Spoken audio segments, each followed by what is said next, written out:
अस्सलाम वालेकुम dear student. Here I am professor Sagir Ahmad और तमाम स्टूडेंट्स को प्रोफेसर सगीर ज़ूलॉजी क्लासरूम में वेलकम। डियर स्टूडेंट, आज हमारा सेकंड लेक्चर है चैप्टर 3 एंजाइम्स के ऊपर और आज इस चैप्टर में हम डिस्कस करेंगे एंजाइम की डेफिनेशन अगेन और एंजाइम्स के कैरेक्टर्स यानी कि उसकी क्या प्रॉपर्टीज़ होती हैं। तो आइए डिस्कस करते हैं व्हाट आर एंजाइम्स। के एंजाइम्स जो हैं बेसिकली क्या है, बायो कैटलिस्ट हैं। Enzymes are bio catalyst made up of usually protein which are alter और speed up the rate of chemical reaction. के एंजाइम्स बेसिकली बायो कैटलिस्ट हैं और यूजुअली प्रोटीन सब्सटेंस के बने होते हैं और ये केमिकल रिएक्शन को स्पीड अप कर देते हैं और आफ्टर द केमिकल रिएक्शन ये दोबारा क्या हो जाते हैं, रीफॉर्म हो जाते हैं। आइए इनके जनरल कैरेक्टर्स को हम डिस्कस करते हैं कि पहला जो इम्पोर्टेंट कैरेक्टर है हमारे पास, enzymes are usually proteinaceous in nature, यानी कि एंजाइम्स जो हैं वो यूजुअली प्रोटीन सब्सटेंस के बने हुए होते हैं। यूजुअली इसलिए कहा जाता है कि कुछ ऐसे भी एंजाइम्स हैं जो कि प्रोटीन के अलावा दूसरे सब्सटेंस पर भी मुश्तमिल होते हैं। ये इंशाल्लाह हम नेक्स्ट लेक्चर के अंदर डिस्कस करेंगे कि वो क्या सब्सटेंस हैं जो प्रोटीन के अलावा एंजाइम्स के अंदर मौजूद होते हैं। तो पहला इंपॉर्टेंट कैरेक्टर कि enzymes usually are proteinaceous in nature. दूसरा इंपॉर्टेंट कैरेक्टर है कि enzymes are usually dimple in shape. अगर हम एंजाइम्स के स्ट्रक्चर्स की बात करें तो एंजाइम्स यूजुअली कैसे होते हैं, Dimple in shape. Let's suppose that कि ये हमारे पास एक एंजाइम है और ये हमारे पास एंजाइम का बेसिक स्ट्रक्चर है, यूजुअली डिम्पल इन शेप। और डिम्पल ऐसी शेप को कहा जाता है जैसे यूजुअली पी ऑर्बिट है या हॉर ग्लास होता है कि दरमियान में क्या होती है, डेप्रेशन होती है। इस डेप्रेशन को बेसिकली हम क्या कहते हैं, एक्टिव साइट का नाम देते हैं इस ग्रुप को जहां पर कोई भी सबस्ट्रेट आकर रिएक्ट करता है। तो enzymes usually dimple in shape and usually made up of protein. अब किस प्रोटीन के बने होते हैं, तो hundreds of the amino acids arrange होते हैं इन ग्लोब्यूलर फॉर्म, यानी कि कैसी प्रोटीन होती है, दानेदार प्रोटीन होती है। अमाइनो एसिड ग्रेनुलर फॉर्म में क्या होते हैं, सेवरल हंड्रेड्स अमाइनो एसिड्स इसके अंदर क्या होते हैं, मौजूद होते हैं। तो ये बेसिक स्ट्रक्चर है हमारे पास अमाइनो एसिड का। क्या यानी कि एंजाइम्स क्या है, डिम्पल इन शेप और इसके अंदर ग्लोब्यूलर प्रोटीन क्या होती है, मौजूद होती है, यानी कि अमाइनो एसिड ग्रेनुलर स्ट्रक्चर्स में क्या होते हैं, अरेंज होते हैं। नेक्स्ट है हमारे पास important character, the size of enzymes is greater than size of substrate. यहाँ पर जो सबसे इंपॉर्टेंट पॉइंट है वो हमारे पास क्या है, सबस्ट्रेट, यानी कि एंजाइम का साइज सबस्ट्रेट के साइज के मुकाबले में बड़ा होता है। अब सबस्ट्रेट किसे कहते हैं, कि what do you mean by substrate. कि सबस्ट्रेट क्या होते हैं, कि दो substances on which enzymes are act are called substrate, यानी कि ऐसी अशिया जिनके ऊपर एंजाइम्स एक्ट करते हैं उनको हम क्या कहते हैं, सबस्ट्रेट कहते हैं। यूजुअली जो ऑर्गेनिक मॉलिक्यूल्स हैं यानी कि कॉम्प्लेक्स बायोलॉजिकल मॉलिक्यूल्स हैं, for example carbohydrates,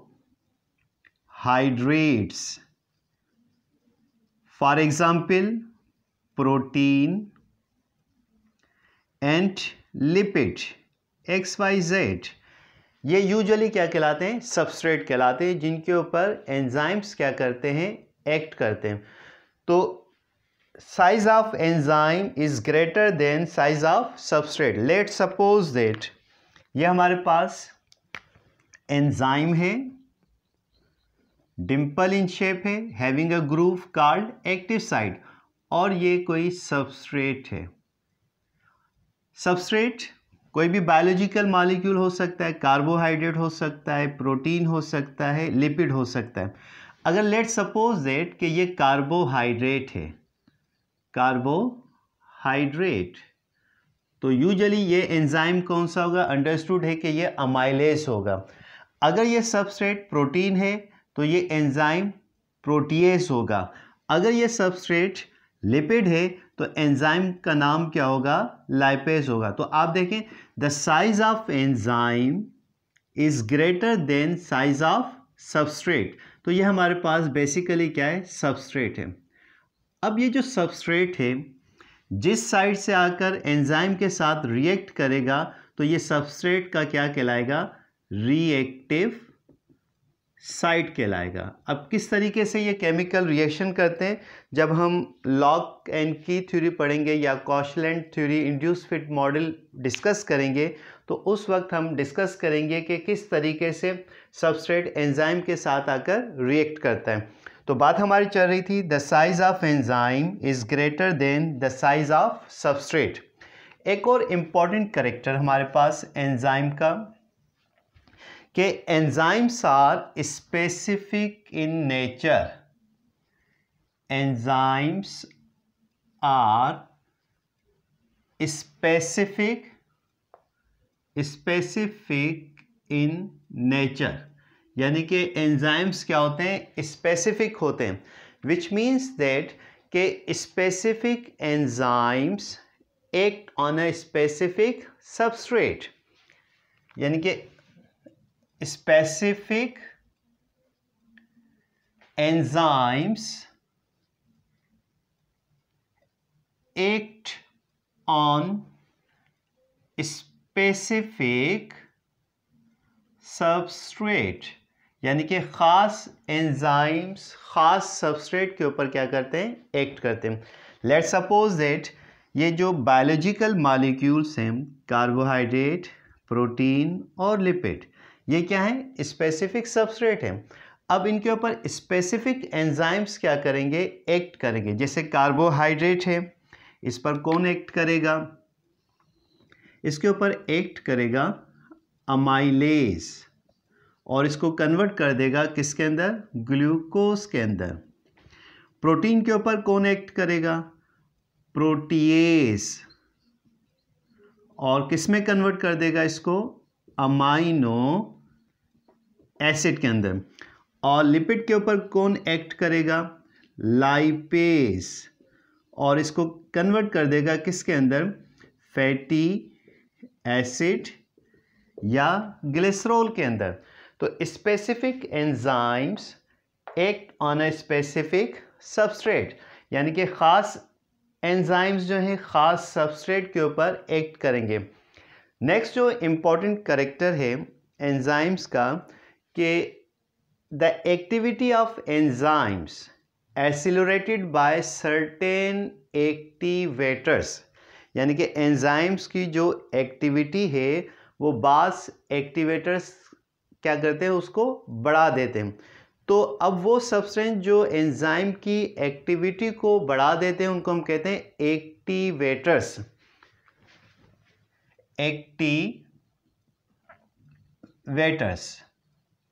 What do you mean by activators? कि those substances which are accelerated the activity of enzymes are called activators. For example, मिसाल के तौर पर जैसे हमारे पास मैग्नीशियम है, हमारे पास जिंक है, हमारे पास क्लोराइड है, वगैरह वगैरह, ये बेसिकली क्या कहलाते हैं, एक्टिवेटर्स कहलाते हैं, जो कि एंजाइम की एक्टिविटी को क्या कर देते हैं, बढ़ा देते हैं। फॉर एग्जांपल जैसे मैग्नीशियम एक्टिवेटर है, एंजाइम का नाम है फॉस्फेटेज। तो in the presence of magnesium phosphatase की एक्टिविटी क्या हो जाती है, बढ़ जाती है। जैसे लेट्स सपोज दे जिंक है हमारे पास, कार्बोनिक एनहाइड्रेज, इस एंजाइम की एक्टिविटी को क्या कर देते हैं, बढ़ा देते हैं। तो activity of enzymes accelerated by certain activators like magnesium accelerate the activity of enzyme phosphatase. In the presence of zinc, the activity of carbonic anhydrase is increased. Enzyme का एक और इम्पॉर्टेंट कैरेक्टर आइए डिस्कस करते हैं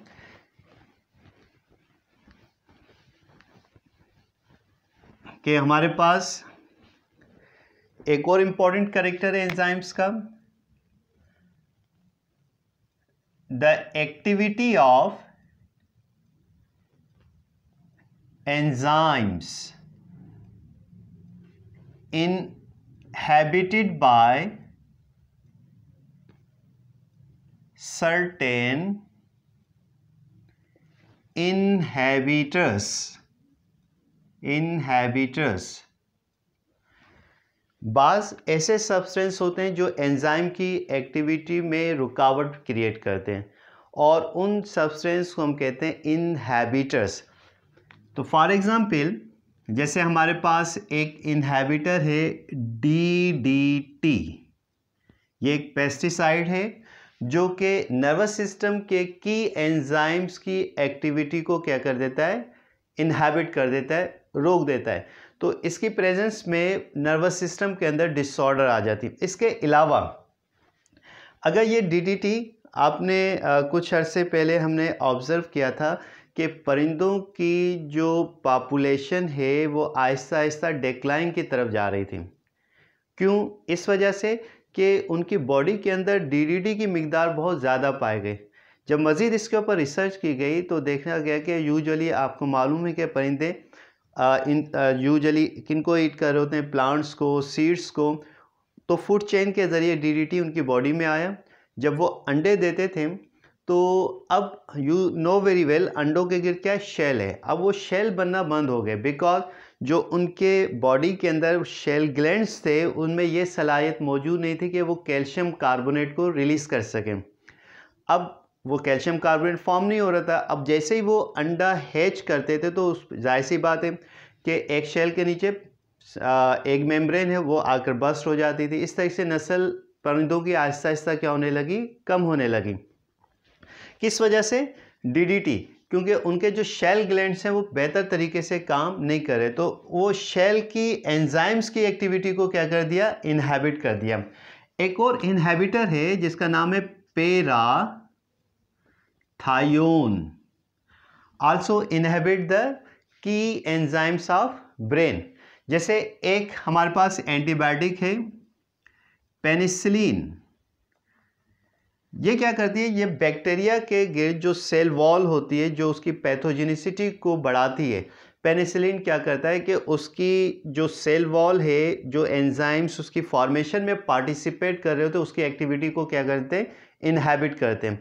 तो ये common इनहैबिटर्स हैं. तो एंजाइम की एक्टिविटी बाज़ इनहैबिटर की वजह से क्या हो जाती है, इनहैबिट हो जाती है. लाइक DDT, पैराथायोन और पेनिसिलिन. ये बड़ा इम्पॉर्टेंट पेस्टिसाइड है. और DDT स्टैंड फॉर बड़ा यानी कि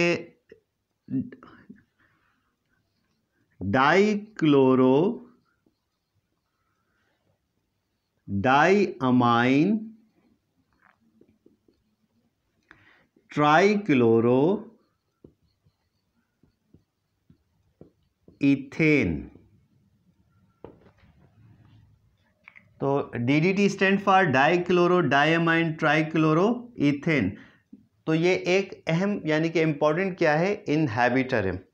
एक और इम्पॉर्टेंट कैरेक्टर एंजाइम्स के हवाले से, enzymes are sensitive to temperature. Enzymes जो हैं दर्जे हरारत के क्या होते हैं, हसास होते हैं. और जब रिसर्च की गई तो एंजाइम्स जो बेस्ट वर्क करते हैं एट 37 डिग्री सेंटीग्रेड. ये उनका ऑप्टिमम यानी कि एक्टिविटी होती है 37 डिग्री सेंटीग्रेड पर. तो ये कुछ पॉइंट्स MCQs वगैरह में आते हैं कि बेस्ट जो वर्क करते हैं enzymes, best work 37 degree centigrade. Activity of enzyme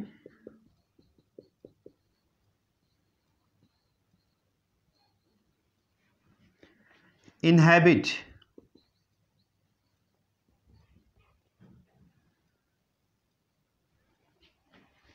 0 degree centigrade, और एंजाइम्स किल्ड 800 डिग्री सेंटीग्रेड। अच्छा, ये जो बेस्ट वर्क है 37 डिग्री से, तो अल्लाह ताला ने हमारी बॉडी का जो टेम्परेचर है वो कितना है 37 डिग्री सेंटीग्रेड है, या फिर 98.6 क्या है फ़ारेनहाइट है। तो इस पर एंजाइम्स क्या करते हैं, बेस्ट वर्क। इससे ज़्यादा टेम्परेचर हो या इससे कम टेम्परेचर हो तो एंजाइम की एक्टिविटी क्या होती है, मुतासिर होती है। 0 डिग्री सेंटीग्रेड पर एंजाइम की एक्टिविटी इनहैबिट हो जाती है, स्टॉप हो जाती है, लेकिन एंजाइम डीनेचर नहीं होते। और 100 डिग्री सेंटीग्रेड पर एंजाइम्स क्या हो जाते हैं, किल हो जाते हैं, डीनेचर हो जाते हैं। एंजाइम का आइए एक और कैरेक्टर डिस्कस करते हैं कि एंजाइम्स जो हैं हमारे पास, specific enzyme work at specific pH। एक और इंपॉर्टेंट कैरेक्टर है हमारे पास, specific enzymes work at specific pH। तो हमारी बॉडी के अंदर डिफरेंट क्या है, मीडियम्स हैं। जैसे सलाइवा की pH अलहदा है, अगर हम स्टोमक की बात करें तो वहाँ की pH सेल की अलहदा है। इस तरह से डिफरेंट क्या है, मीडियम्स हैं। तो हर मीडियम में एंजाइम्स क्या करते हैं, प्रॉपरली काम कर रहे होते हैं, और स्पेसिफिक pH पर स्पेसिफिक एंजाइम्स क्या करते हैं, वर्क करते हैं। फॉर एग्ज़ाम्पल, जैसे हमारे पास एक एंजाइम है पेप्सिन, और ये यूजुअली 2 pH पर बेहतर तरीके से क्या करता है, काम करता है। तो अगर इससे ज़्यादा हो जाएगी pH तो वर्क नहीं करेगा, इससे बहुत कम हो जाएगी pH तो तब भी पेप्सिन एंजाइम यूजुअली वर्क नहीं करता। तो specific enzyme work at a specific pH। एक और ख़ास बात एंजाइम की, इम्पॉर्टेंट कैरेक्टर, के एंजाइम्स सेल के अंदर भी काम करते हैं और सेल के बाहर भी काम करते हैं। तो अगला पॉइंट भी यही है हमारे पास, enzymes work inside of the cell, और आउटसाइड ऑफ द सेल। तो एंजाइम सेल के अंदर भी काम करते हैं और सेल के बाहर भी काम करते हैं। लेट्स सपोज दैट ये हमारे पास सेल है, तो यहाँ पर सेल के अंदर प्रोटोप्लाज्म है, साइटोप्लाज्म है, तो यहाँ पर एंजाइम्स क्या करते हैं, काम कर रहे होते हैं इनसाइड ऑफ द सेल। तो वो एंजाइम्स जो सेल के अंदर काम करते हैं उनको हम कहते हैं एंडो एंजाइम्स। अच्छा, बाज़ ऐसे होते हैं जो सेल के बाहर काम कर रहे होते हैं, उनको हम कहते हैं एक्सो एंजाइम्स। अब एक्सो एंजाइम्स यानी कि जो सेल के बाहर काम कर रहे हैं, usually with in a organ क्या कर रहे हैं, काम कर रहे हैं। Let's suppose that